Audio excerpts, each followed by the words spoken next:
Good afternoon, everyone. Thanks for joining us. I hope if you're on the East Coast, you got some time today to go out and enjoy the beautiful weather.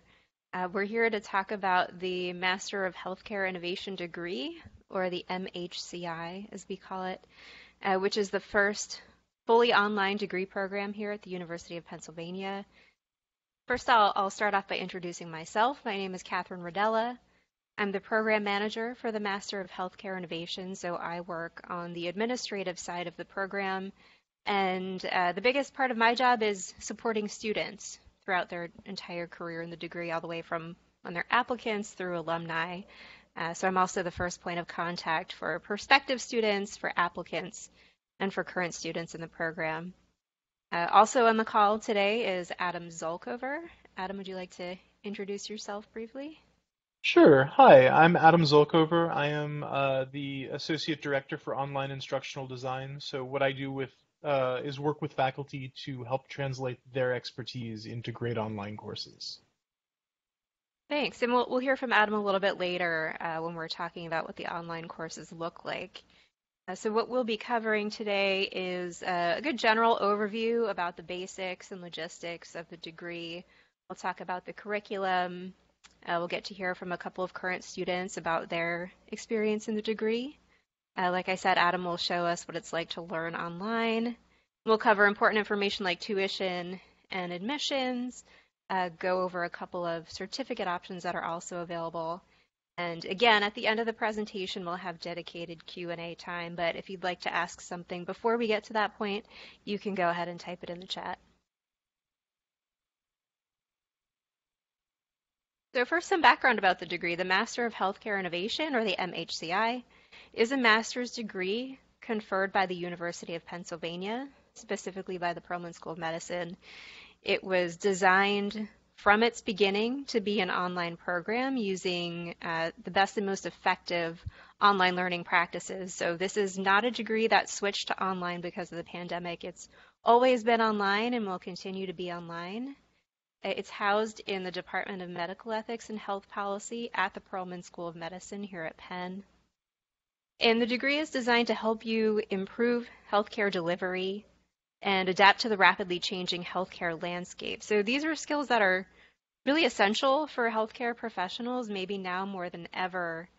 And the degree is designed to help you answer certain practical questions about how you do your work. Things like, how can you help shape policy in healthcare? How can you influence patient and provider behaviors? How do you identify inefficiency in the system?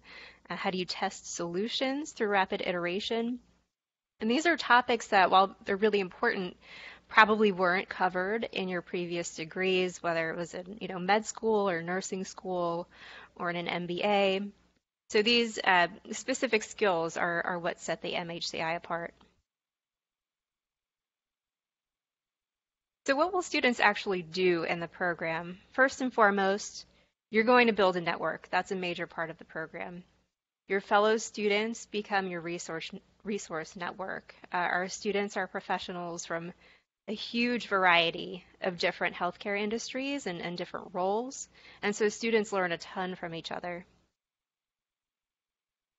You'll develop specialized skills for designing solutions to systemic problems in the healthcare system. This is not a research-focused degree. It's meant to be a practical degree. You'll practice skills and tools that you can apply immediately in the work you do now in your current role.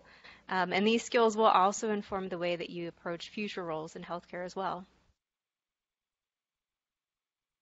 And of course, you'll get a chance to apply these new skills and concepts that you learn about in lab courses. I'll go into more detail about what the lab courses entail later.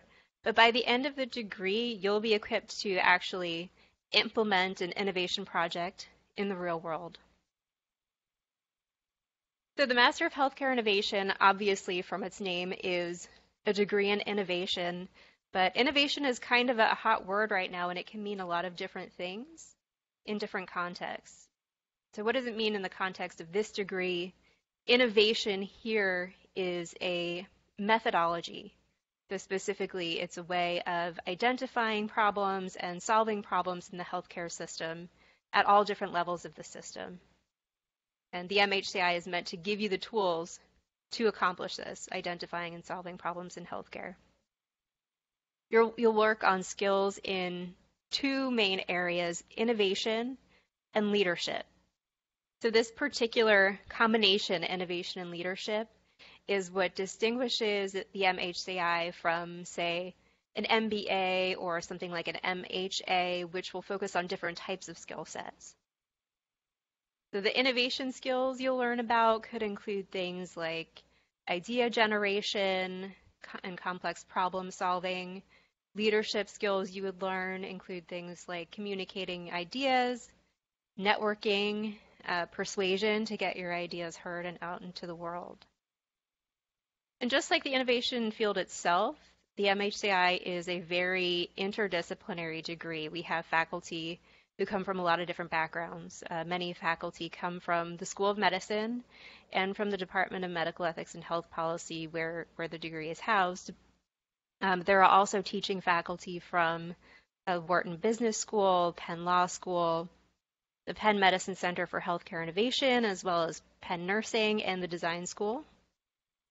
And faculty are renowned experts in the curriculum's four main topic areas. So these four topics kind of fall under the innovation and leadership buckets, and they are health policy, behavioral economics, operations management, and innovation methodologies.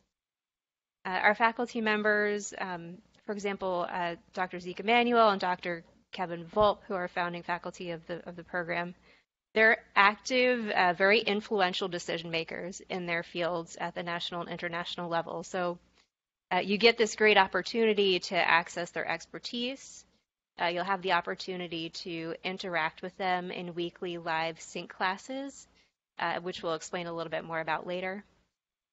And it's this very distinctive combination of faculty expertise and the level of faculty quality that you probably wouldn't find in other degree programs.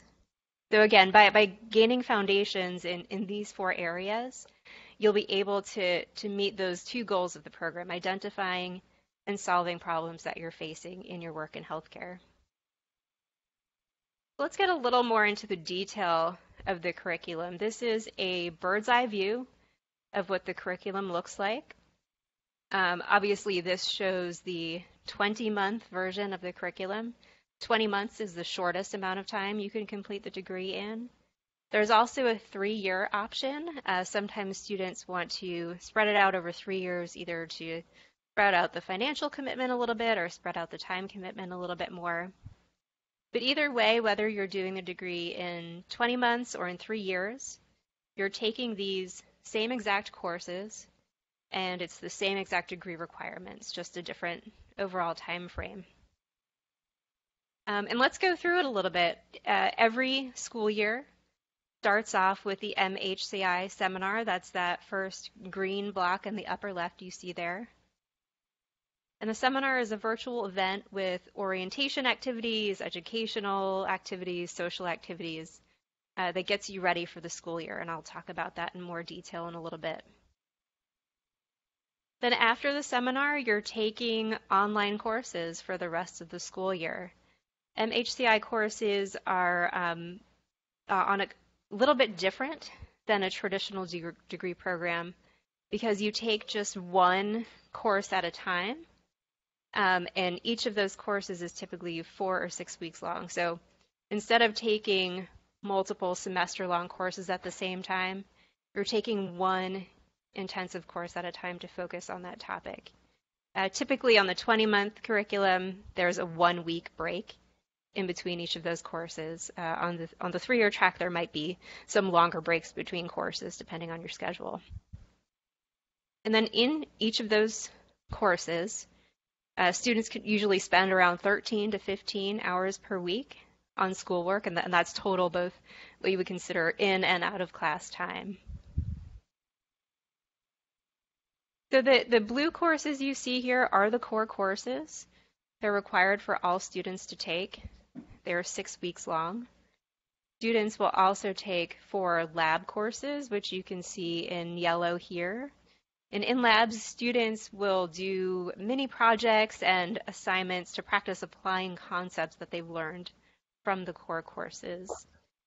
Finally, students also take 2 electives, the pink courses you see here, in which they'll be able to choose from a selection of topics that meet their interests. And electives, just like the core courses, are 6 weeks long.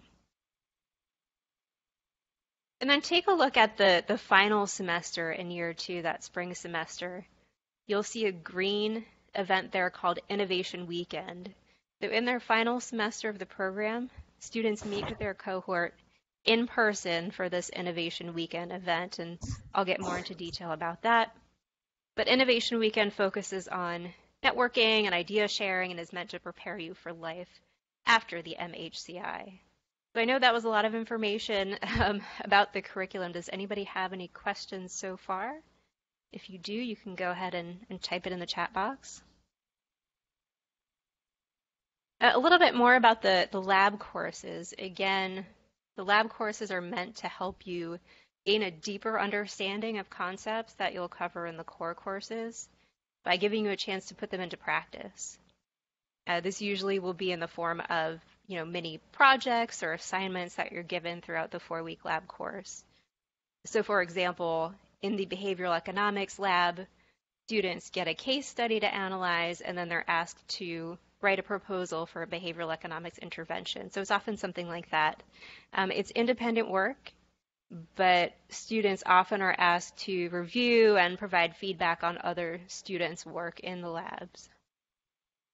And I want to draw special attention to the final 2 labs in the program, Pitching Innovation and Building a Case for Transformation, which are highlighted in blue here.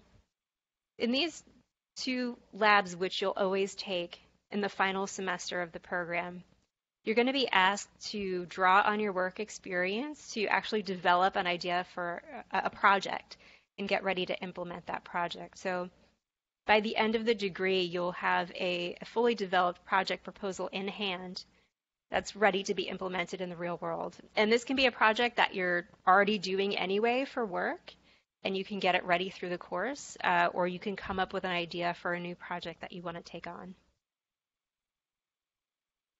Here are examples of the elective topics that are being offered this year.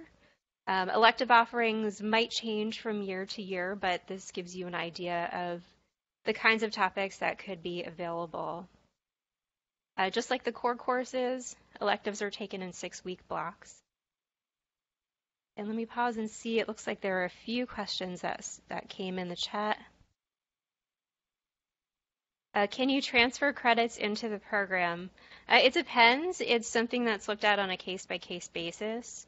Potentially, you might be able to transfer 2 courses from another degree into the MHCI as electives if they're relevant to the MHCI's mission. But that's something, again, if you apply and are accepted, we'll look at on a case-by-case basis and see what classes might be able to fit into the degree. Is there an advisor to help with navigating the program? As far as academic advising and things like which classes you need to take and how you meet requirements, yeah, that's something that I provide, as well as Holly Fernandez-Lynch, who's our assistant faculty director. And I see some questions about how the online classes work. I'll hold off on those questions for now because we will talk a lot more about that in a little bit. If you start out in the 20-month program and need to extend to the 3-year tracker, is that a possibility, or do you have to decide ahead of time?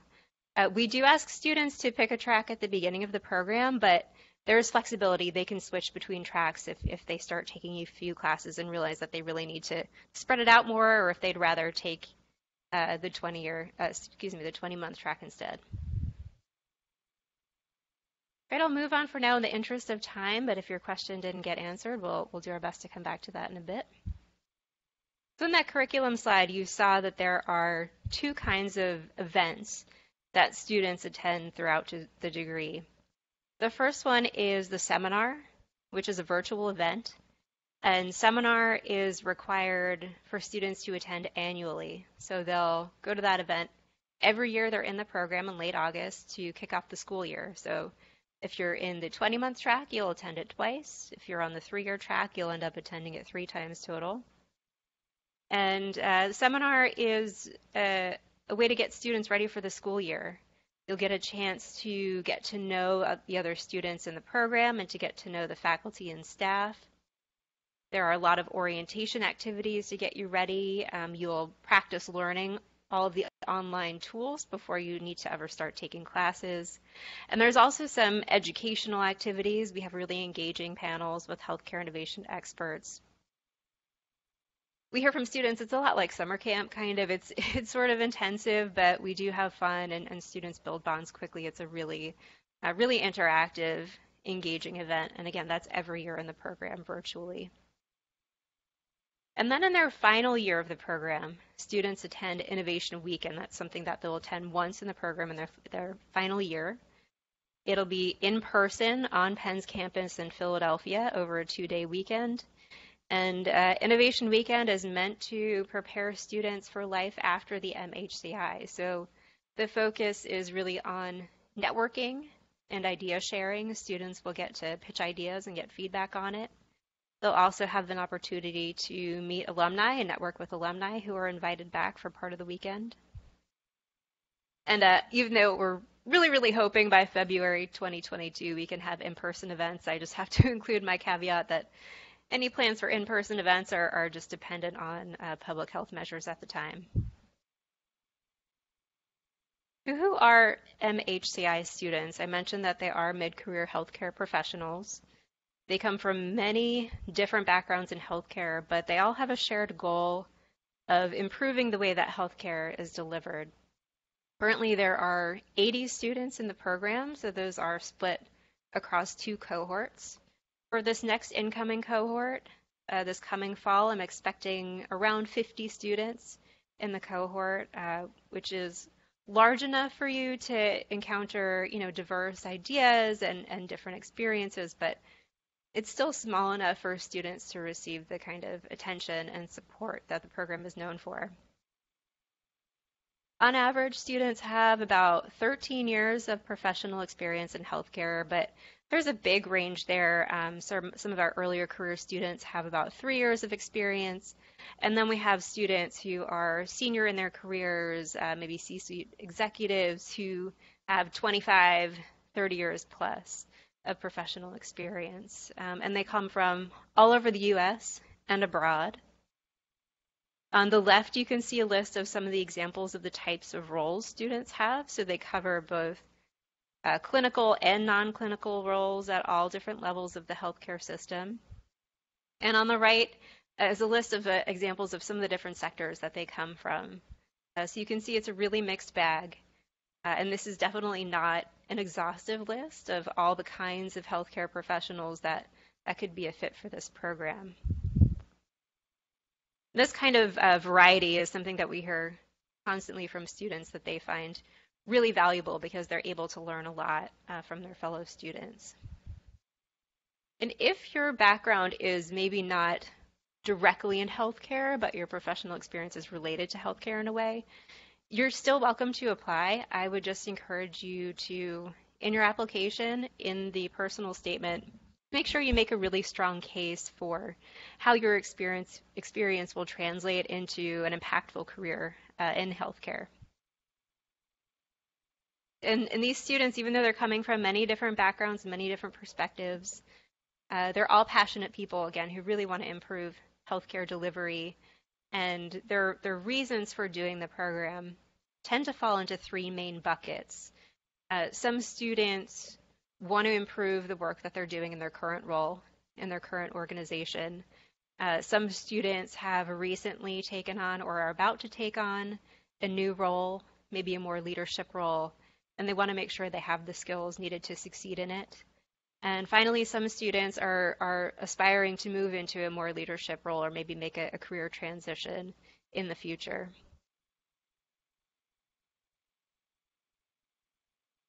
And I'm really happy today that we have a couple of students who are kind enough to join us and talk about their experience in the program.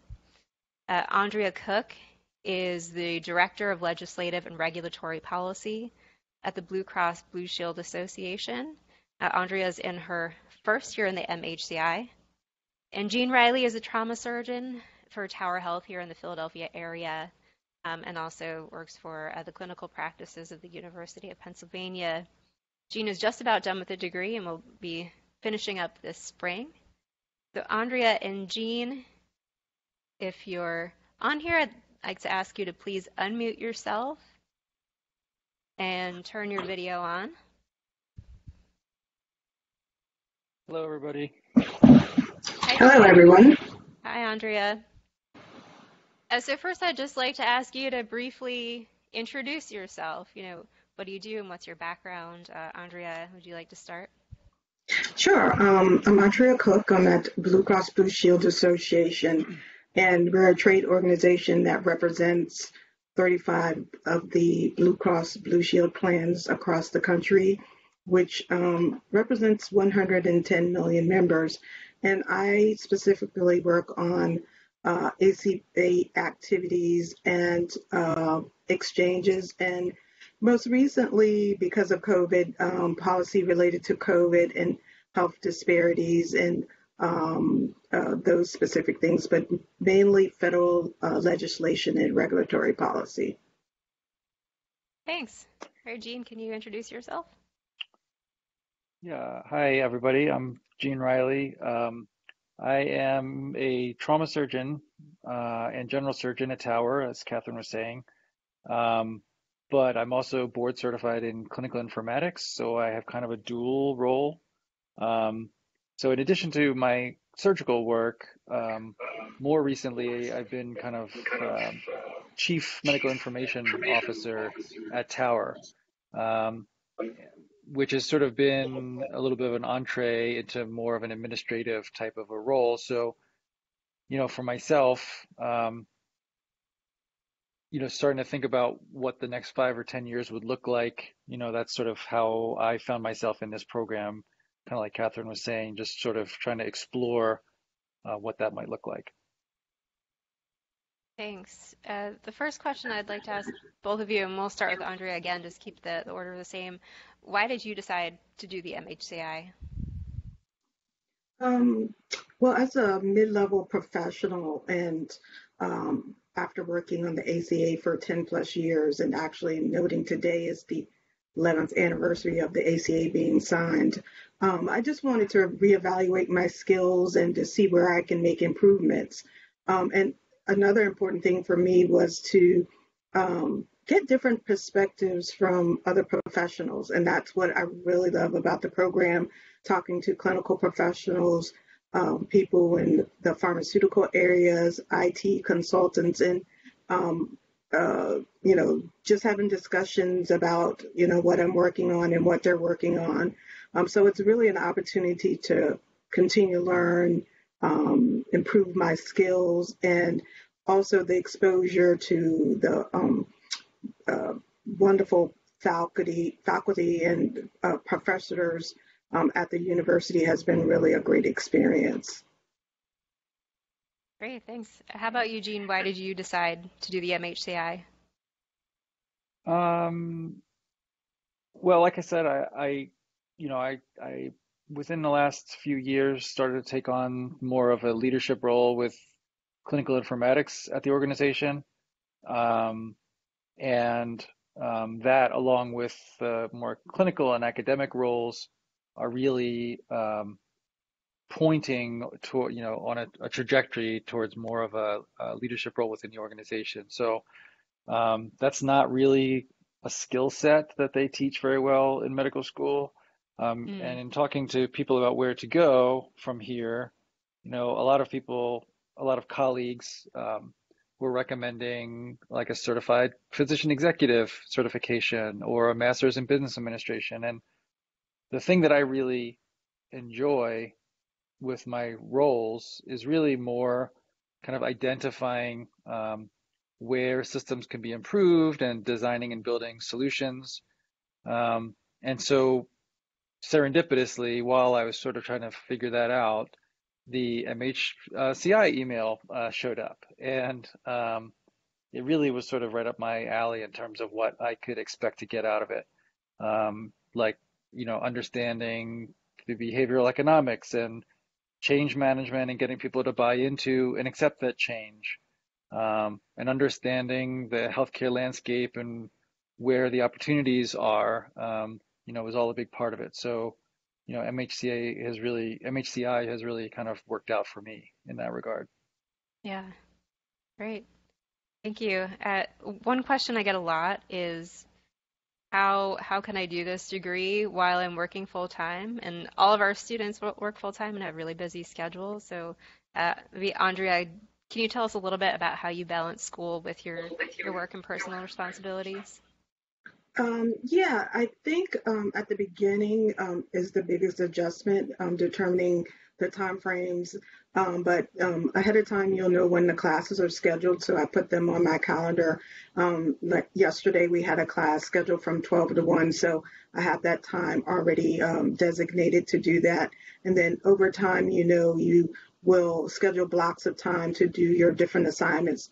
There's a pattern to the discussions that you work on after the live class and the responses to that. So you can really block that out in your classwork so you have enough time to do that. I also think during orientation, the previous cohort gave recommendations and suggestions on, downloading the PDFs as you're going through that. So they gave us a lot of information on how to work through these classes. And so I think that was very helpful at the beginning. Yeah, it's very predictable overall, so people can kind of know ahead of time what their schedule is going to need to be like. Jean, anything you'd want to add to that? Well, I would just say my situation maybe is unique. I think my work schedule is probably more unpredictable than others. Mm, Um, and some classes are more demanding than others. Not in terms of their rigor, but just the frank amount of time that's necessary to complete their assignments or whatever. So, um, for me, there certainly have been times where the time that I had budgeted to complete an assignment just got taken by an unexpected emergency at the hospital or something like that. And the MHCI team has been really um, uh, understanding that life happens, and um, there, of course, is lateness policies and whatnot. But generally speaking, I mean, the idea is to facilitate an environment that allows you to be successful, and that has been certainly been my experience. yeah, all of our students have really full lives and things happen, like you said, so we're ready for that and expect that. Uh, Andrea, I know you're still in your first year of the program, but have you seen the MHCI have an impact on your work so far? I think it immediately had an impact on my work because of COVID and going into um, advocating and working on the CARES Act, and also at the same time addressing health disparities and working on legislation.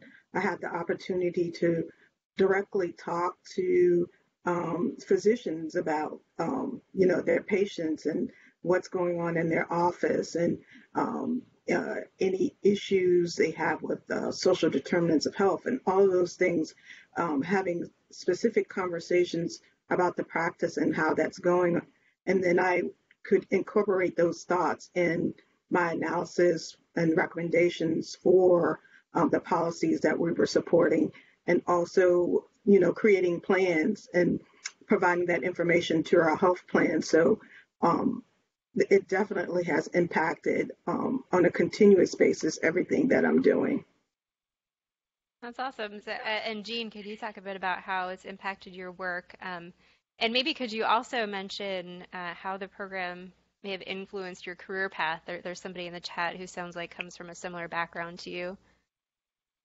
Yeah, actually, that's helpful because I was trying to type and talk at the same time, so I'll just say it. Yeah. Yeah. So, um,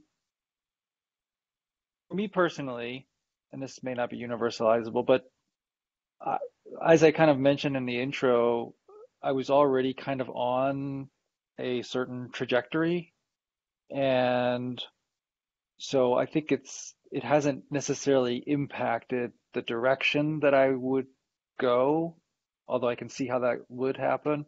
But for me personally, I think it's been more about just allowing me to be more confident in the new role Hmm. and confirming that, you know, this decision seems to have been a good one and that there are plenty of additional opportunities as, you know, my personal and professional goals get fulfilled, that this, I think, opens additional doors that may lead down, you know, an even more distant path. So I think the ability, you know, so like I said, I'm already sort of in a role where I have a certain amount of influence in terms of the clinical informatics stuff that goes on in change management, but certainly being armed with some of the concepts that you learn in terms of behavioral economics and hospital operations and those kinds of things, and knowing better that you're coming up with a cogent solution or you know, having a much better formed idea about um, the kinds of things that are likely to make a solution successful rather than going in with a bunch of uncertainty and then, you know, it being a crapshoot whether it's actually going to work out or not. It's a much more Yeah. comfortable place to be in when you've got these arrows in your quiver. Yeah, for sure. All right, so just one more question for the two of you. Very briefly, can you tell us a little bit about the kind of network that you've built in the program? And Andrea, could you start? I think our cohort is, very connected. We have a Slack that we communicate and pass information to each other, outside of class, and sometimes we'll have Zoom happy hours and have discussions about different things. And then in our last class, in our healthcare economics class, we actually set up an additional discussion time on Sundays just to further discuss what we were talking about in class. And that was, outside of any class assignment and just talking, which was very nice because, you have the consultant perspective and, someone who's in research, the policy. I've really gotten to know my classmates very well through, very different opportunities. That's awesome. Thanks. So Jean, anything you'd like to say about the network that you've built as you think about, finishing up the degree soon? Yeah, I mean, I would say I'm not a Slack guy, so I know there's a lot that's going on Slack, but I'm not there that often. But um, I mean, the cohort is very um, friendly in that and supportive, I would say. Hmm. So, you know, there's some classes where, you know, you've had some immersion in it in the past and you sort of can go into it very confidently. But then there's other stuff that you've never heard it in your life, and there's certainly um, some discomfort about going into these things cold and hoping that Sure. you're not going to sound like an idiot. But the cohort is very supportive, um, and I think that has helped make the relationships durable. So you know, I'm not that close to Philadelphia where we're just going to like run into each other just, you know, unless it's through some organized thing necessarily. But I have definitely had contact with some of my cohort classmates who are just, you know, especially non-clinical ones who Hmm. maybe have an idea in their head that they want to kick around and see, like, does it pass muster from a clinician's perspective? Um, and that's been fairly gratifying to be able to be the trusted opinion in that way. I think the real power of these relationships is probably going to become more apparent after the class is over than Yeah. now because there's so much pre-planned, you know, organized interaction around the assignment and so on and so forth that it's not necessarily just a spontaneous organic interaction, but I think, you know, certainly I know the people well enough at this point that it's kind of funny, you know, when we get into discussions, we're past the point where it's all new. Like everybody has a voice, a particular voice. And when you read their papers, like you can read it in their voice and you know where they're Yeah. coming from and you can read between the lines. And it leads to a more substantive discussion, I think, because you can kind of, get that secondary meaning behind what they're trying to say, and maybe either agree with them or disagree with them in a more sophisticated way, I guess. So I think it's been really good to be able to develop these relationships with these folks. Yeah, absolutely.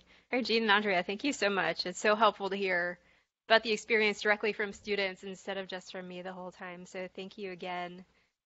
I'll get back to sharing my screen. We'll move on to learning a bit about the course experience. So you've just heard a lot about the student experience, and obviously a huge part of that is what the online learning experience is like. The online courses are designed to be flexible for full-time working professionals. Jean mentioned a little bit that, when things come up with work and things get busy, there are ways that we can be flexible. There are deadlines for assignments, but the content is always available on demand, so you can access it and work on it whenever your schedule allows. And again, you can expect to spend around 13 to 15 hours per week on a pretty regular, predictable rhythm that Adam will talk a little bit about. All the courses are online on a platform called Canvas, which you'll see in a moment. And again, you're taking those intensive courses one at a time, either in a 6-week core or elective course or 4-week lab. And in the courses, you can expect to find 3 types of content. There's media, things like engaging lecture videos by faculty and interviews with special guests, readings to provide further context for the lectures, interactive content, so things like weekly discussions where you explore lecture content with other students. There's also weekly interaction with faculty, and usually that's through a live synchronous session. And then finally, there are assessments to gauge how you're understanding the content. So you might see things like quizzes, different kinds of homework assignments, and each class has a final project or paper at the end that you'll work on. So now I'm going to hand it over to Adam for a minute, who's going to show you what one of the courses on Canvas actually looks like.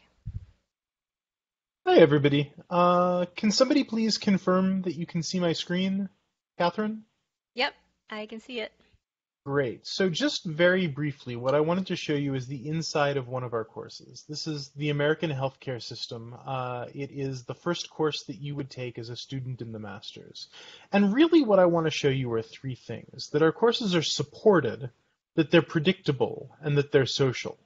So the supported part you can see right away. This is the very top of the front page, and you can see already that you have contact information for the faculty, for the TAs, and for technical support for the course. These aren't just on-demand self-paced courses. There's always somebody on the other side of the computer screen who's there to provide feedback, to help you flesh out your ideas, and to answer any questions you have about the pace of the course or technical aspects.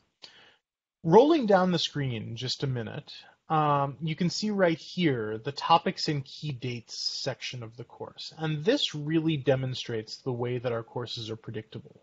There are some exceptions, like you can see in weeks 2 and 3 for holidays and stuff like that. But for the most part, all of our work is due on Sundays and Tuesdays. This lets you establish a rhythm right off the bat in the program so that you can figure out how to adjust your work schedule, or so that you can figure out when you need to start working on class stuff in order to make those deadlines work. And it's not just for one class, it's for all of the classes. By the time you get to your last class, it's really well ingrained what the rhythm is of every week of the program. The next thing that I wanted to show you is the course modules page, and I think this will demonstrate the social aspect if you just bear with me for a minute here. So the modules page of the course is an outline of the entirety of the course. Like everything that's in the course, you can see here, the order that we'd like you to do it in, all of that. So what you can see here is week 1, and you can see there's an overview of week 1, there's some material to watch, there's some material to read, and then there's your activities for the course. And based on just the titles here, Interact and Build Your Knowledge, you can see that the vast majority of what you're doing each week is interactive, it's social. So that includes things like synchronous classes, which I think Catherine explained just a little bit. But you can see the inside of the assignment for a synchronous class here. What you're doing is interacting with faculty. You can ask questions. You're also interacting with your classmates. You can have discussions. All of that stuff is in a synchronous class, and it's a learning experience, but it's also kind of a networking opportunity. It's one of the places, like Jean said, where you really get to know the voices of the people who you're learning with. The other thing that I wanted to show you is a weekly discussion. And I know it can seem a little bit hackneyed if you've taken an online course before, that our courses are set up so that you make one discussion post and answer 2 responses a week. But in this context, it really works as a way to get to know your classmates. What we've done is taken pretty much everything that can be social and made it social. So instead of having papers, what you have are these discussions where you're able to articulate your ideas. You're able to read the ideas of your classmates who are also already experts in healthcare. And you're able to give each other feedback, get the perspectives of your classmates that you might not otherwise get. And over the course of all of these classes, of all of these months, you really get to know each other this way. The last thing that I wanted to address is currency in our courses. I know that a lot of people ask, especially with the pandemic, sort of how do you keep these courses up to date? And what I'll say is that a lot of the core concepts in our courses are evergreen. So what that means is that, like, the principles of behavioral economics or the principles of healthcare operations aren't necessarily going to change a lot. But with every iteration of every course, we make sure that it's up to date, it's relevant, and the material, there's a way that faculty demonstrate the relevance of the material to our current situation. So there's always that changing material in every class to make sure that the course is tailored to a changing healthcare landscape and also a changing social landscape. So with that, I'm going to hand it back over to Catherine. All right, thanks, Adam. Let me go back to sharing my presentation. So just 4 more slides, and then we'll get into the Q&A, where you can ask questions, and it could be a little bit more conversational. And just a couple of things I want to reiterate from what Adam said is that the courses are very predictable, so you know what to expect, and that'll help you kind of schedule your work and your other time. Or schedule when you'll do your classwork. The courses are flexible. They're meant to be for people who are working full time. And you'll be well supported. There's a team and a literal team of humans behind the course who are there to help you succeed. So you won't be just all alone out there online. Right? Always the question that comes up is tuition. Students at Penn pay tuition on a credit basis, so based on the number of credits they've registered for in a given semester. And the way that Penn counts course credits is they use something called course units, or CU. You'll see CU on these tables up here. 1 CU is equivalent to what a traditional semester-long course would be, so often that would be called a 3 or 4 credit course at a lot of other colleges. So to give an example, in the MHCI, one of those 6-week core courses is 1 CU, and students take 11 CUs total to earn this degree. For the upcoming academic year, 2021 to 22, we're expecting the rate to be $5,871 per 1 CU. So with 11 CUs total, the ballpark estimate for total cost of the entire degree is around $64,500 for the whole program. And of course, rates are always subject to change, but we'll keep you updated on that if anything does change. Students pay for the degree in a few different ways. There are no scholarships or grants available from the program directly. Some students are self-funded, some students are able to use tuition assistance from their employers, and some students choose to pursue financial aid from federal loans, and that's something that we can help talk you through if that's something that you're interested in. Just to give you a heads up, if you are thinking about maybe pursuing federal loans, you need to be taking at least 2 CUs in a semester to be eligible for loans in that semester. So if you're on the 20-month track, which you can see in the table on the right, you'll always be taking at least 2 CUs a semester. You'll be eligible for loans in every semester. If you're on the 3-year track, because the courses are more spread out, there are some semesters in which you would be taking fewer than 2 CUs in a semester. So on the 3-year track, again, you would not be eligible for loans in every semester, in some, but not all. Okay, we'll move along so we can get to the Q&A soon. Just before we wrap up, I do want to mention that the department offers a couple of certificate options if you decide that maybe doing a full master's degree isn't the right choice for you. There's a graduate certificate. In the graduate certificate, you can take up to 4 actual MHCI courses. So these are graduate level credit-bearing courses that can be transferred into the master's degree if you later change your mind and decide to apply to the degree. And then there's also a professional development certificate. Those classes, while they cover a lot of the same topics, are not credit-bearing classes. They're a little bit different.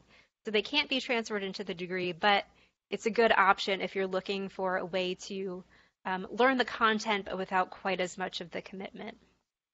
And if you have any questions about the certificates, you can see more on our website, improvinghealthcare.net, or feel free to contact me and I'll be happy to talk to you about them a little bit more.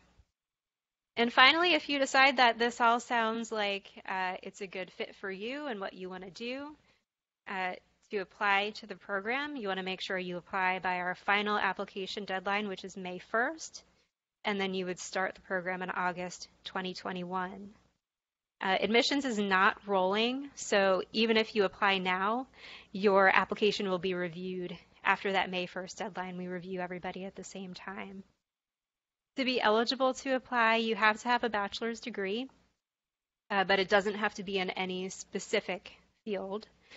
And you need to have at least 3 years of professional experience in healthcare or in a related field. And that's because you need to have enough experience in the field to draw from to be able to do the assignments and courses and participate in the discussions. So to apply, you would fill out the online application form. You can find that on improvinghealthcare.net.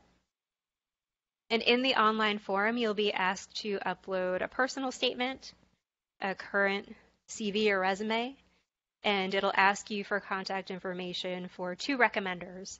And just a heads up, once you fill in your recommender's contact information on the application, they'll automatically get an email from the application system asking them to fill out a recommendation form. So you just might want to give them a heads up ahead of time so they know to expect that email and they know what it is. And then finally, the only piece that you need to take care of that's outside of that online application form are transcripts. So we ask for official transcripts from colleges that you've attended previously. We do require electronic transcripts that are sent directly from the college to us. If for some reason your previous college can only do hard copy transcripts, just contact me, email me, and let me know, and we'll figure out an alternative way to get them. General rule of thumb for transcripts, if you've completed a degree somewhere, if you've done a substantial amount of coursework at a school, or coursework that's particularly relevant to this application, we definitely want to see that transcript. If, say, you took one summer course at a local college that's not really related, you don't necessarily have to get a whole transcript just for that. So if you're not sure whether or not to include it, you can always ask me, or you can err on the side of including it just in case. There's no standardized test required and no application fee to apply. So once again, that final deadline is May 1st. You should have all of your application materials in by May 1st, including the transcripts and including the recommendation forms.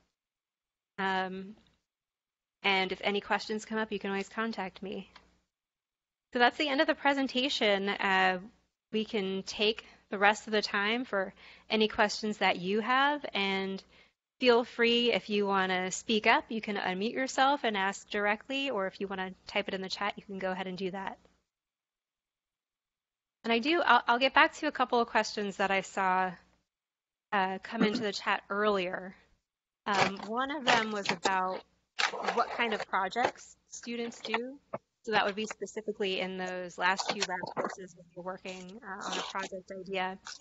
And I can give you a few examples here. I have a list of what students have worked on this year. We have actually, this is Jean's project, improving teamwork in surgery, projects on improving digital payment mechanisms, care coordination for diabetic patients. That's from one of our nurse students. Developing enhanced transparency in hospital pricing. Creating a digital platform to enhance social connection for better patient outcomes. Rare disease biospecimen acquisition. So just like our students, there's a big mix of different topics, but a lot of them revolve around improving transparency, improving integration, and improving patient care. I see a question from Mike. Can the work experience be adjacent and not directly in healthcare? Yeah, if your work experience is related to healthcare but not directly in it, you're still definitely welcome to apply. Make sure in your personal statement that you're making a strong case for how the experience that you do have can translate into an impactful career in healthcare. And I'd also encourage everybody to check out on our admissions page on the right side, there's a link to tips and guidance for filling out your application. So it kind of goes into what the admissions committee is looking for, say, in the personal statement. So check that out, and that can really help you with your application. Catherine, did you mention the cost for the certificate, professional certificate program versus the CUs? Sure. So the graduate certificate, the credit-bearing one, it's the same cost per course as the MHCI because you're taking MHCI courses. So that's about $5,800 per course for the graduate certificate. And then for the professional development certificate, they're 4-week non-credit-bearing courses. I believe it's $1,000 per course. I think Heather's on the call. If that's wrong, just correct me.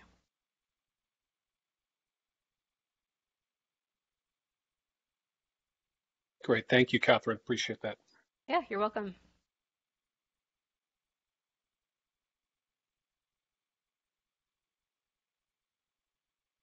I know there was a question in the chat a lot earlier. Somebody was interested in learning more about nudge units on the student slide.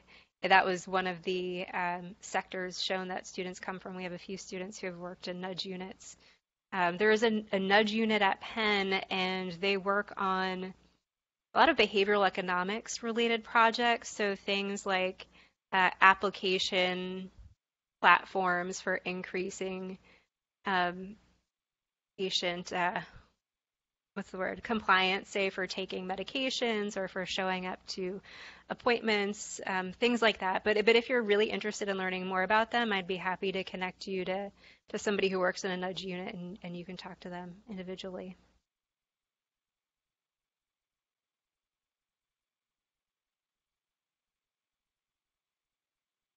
Let's see, what are some jobs this degree could qualify a person for?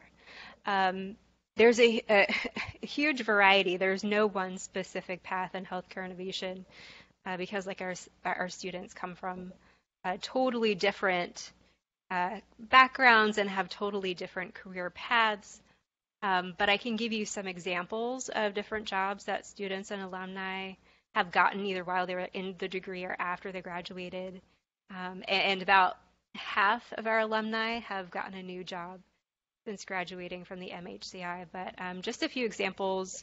One of our nurse students got a job. It was a role newly created for her because of her innovation skills she got in the program.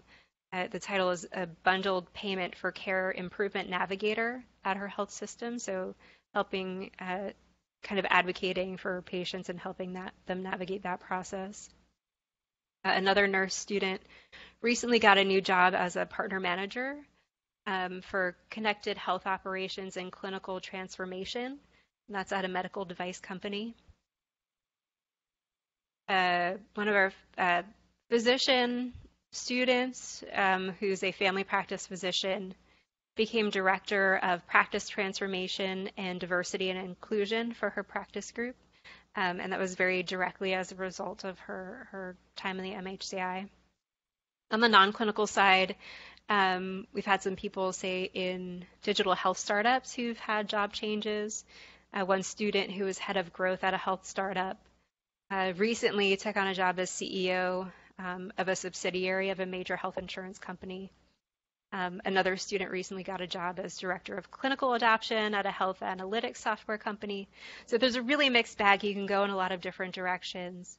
But the point is that it'll prepare you for jobs that are looking for these skill sets, so that are looking for people who can identify and solve problems in a practical way.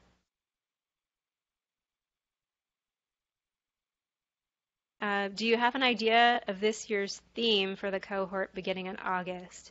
I assume you're talking about the seminar in August. We usually have a theme every year that it follows. I don't know the theme yet, but it's something that we're going to be working on in the next few weeks, so stay tuned for that. What would be the benefit of a certificate versus a master's program? The master's program obviously goes into a lot, you can dig a lot deeper into all of these topics, and you'll get a lot more networking, and you'll really build a strong network of innovators with your fellow students. The certificate program I would recommend to somebody who doesn't want to do a full master's degree. Maybe they already have postgraduate degrees and don't feel they need another one. Maybe they don't feel they have the time for it, but they still want to learn the skills. It really depends on your specific goals and what you're trying to do. But if you're trying to decide between the two, feel free to email me, and I'd be happy to talk through with you individually what you're looking for, what might be the best fit.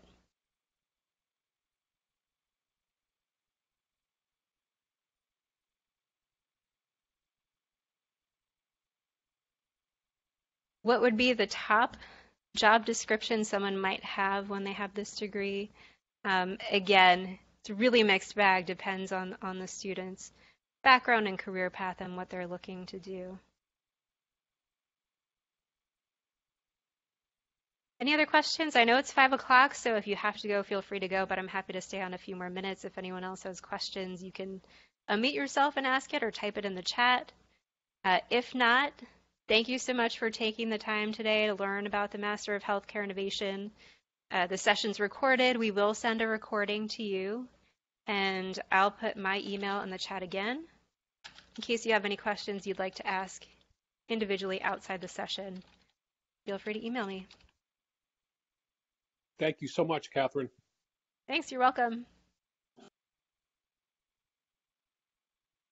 Okay, you're welcome, everyone. I hope that means everyone got their questions answered. And again, if you still have any more questions, feel free to email me, and I'm happy to talk to you.